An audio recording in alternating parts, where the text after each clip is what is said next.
The bill that would take a step towards banning soft drinks from being purchased with SNAP benefits in South Dakota has passed through the State House and the State Senate. KELOLAND's Jordan DeSmet takes us through both sides of House Bill 1056.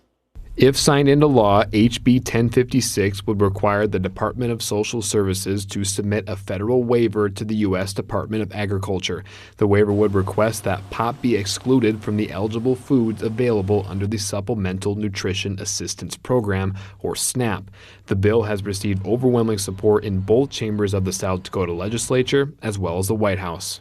If we look at the bigger picture of what sort of health choices government policy is subsidizing that research shows have negative outcomes for people's health, and then we're also subsidizing their care when they have to end up in the hospital if they consume some of these products, I think it was smart to make that part of the public policy debate over which foods we should be subsidizing. It is not solving everything.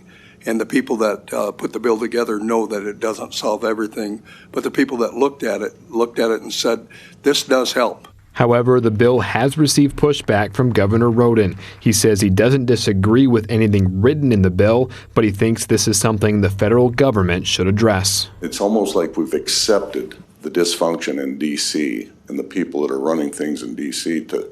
to just giving them a pass to try and fix a problem that they created. And then spend state dollars, our tax dollars, basically to supplement a federal problem because the feds are dysfunctional.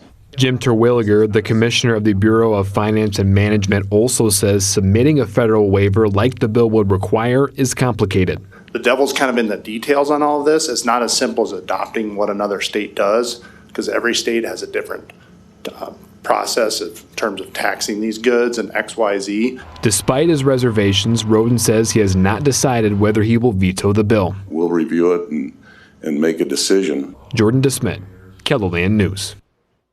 House Bill 1056 would also require the Department of Social Services to implement the soda ban within 6 months of the waiver's approval. If the request is not approved, DSS has to submit a waiver every year until the USDA signs off on it.